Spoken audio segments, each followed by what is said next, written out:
gejolak emosional ya. Meskipun kita sejauh mungkin mencoba mengendalikan emosi, kan? Tapi sih. gejolak itu pasti ada.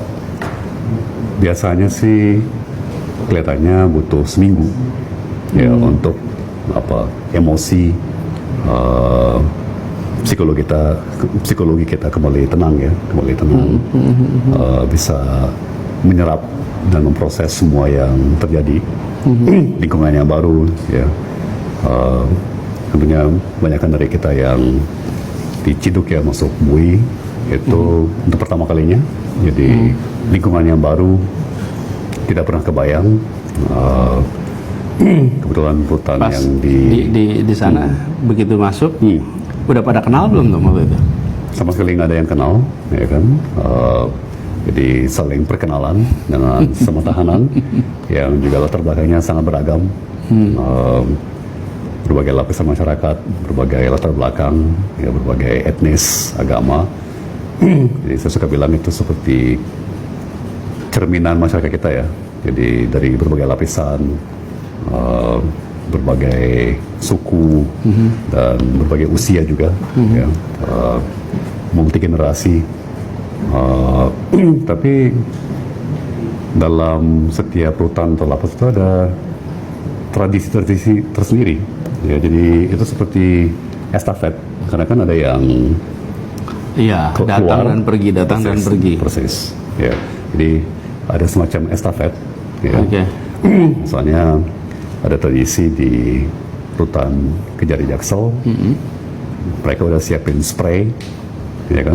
Spray sama bed sheets, meskipun matras sementara, ya, kasus sementara, kemudian bantal sementara. Juga karena tidak ada ekspektasi akan masuk penjara, kan nggak bawa apa-apa. Ya kan, mereka udah siapin odol, sikat gigi. Dan waktu itu kita nggak bisa berkunjung, Tom. Betul. Waktu itu kita nggak bisa jenguk sama sekali. Yang boleh diterima adalah keluarga sama PH ya, penasihat hukum. Betul. Selain itu nggak ada yang bisa. Betul. Dan keluarga saya juga saat itu lagi di luar negeri semua. Iya betul. Siska di luar, anak-anak semua di luar. Betul. Jadi tapi ya Tom, saya mau cerita pas, nggak tahu Tom tahu apa enggak ini, tapi Tom ditahan tanggal 29, tanggal 30 malam itu saya teleconference sama Siska.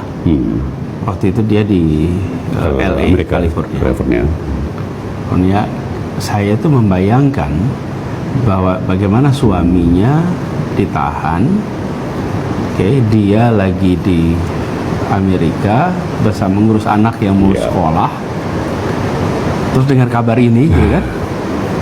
Terus jadi ketika telekonferensi itu saya bersiap untuk menenangkan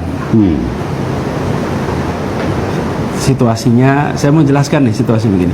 Jadi telekonferensi tuh sama Siska malam itu, dan saya ditemenin Ferry. Kita pakai speakerphone, barangkali kita bisa ngobrol bareng. Dan ketika ngobrol, Siska itu menjawab dengan sangat tenang. Anis, saya sudah mengikuti semuanya. Saya masih di sini bersama disebut nama anaknya, Max. Kita akan konsentrasi persiapan Max untuk sekolah. Biarkan disiapkan untuk proses hukum, nanti ada penasihat hukumnya, tapi dia bicara itu dengan keyakinan, dengan ketenangan. Jadi karena pakai speakerphone, saya sama Ferry itu lihat-lihatan. Saya bilang, oh my god, tenang Siska itu tenang sekali gitu. Tidak ada rasa gimana ya Anis, nggak ada tidak terasa ada sense of panic, nggak ada. Nah ini saya malah belum pernah cerita nih sama Tom. Ya kayaknya pertama kali. Nggak pernah, karena selama kita ketemu kan ngomongnya malah lain gitu. Iya betul. Kalau ngobrol sama Tom ngomongnya Republik, soal Indonesia, soal ekonomi. Nah, jadi waktu itu saya itu merasa ini luar biasa, tenang. Nanti dan dia bilang nanti saya selesaikan aja semua rencana di sini, as plan. Kalau sudah selesai, baru nanti saya pulang. Toh juga kalau pulang ke Indonesia nggak bisa bareng-bareng sama Tom juga. Semuanya juga harus dikerjakan jarak jauh. Betul. Anyway, so dia rasional, dia tenang, luar biasa. Dan Nah, Ya. itu hari-hari awal tuh. Yang biasanya orang Iya. paling panik tuh hari-hari awal itu.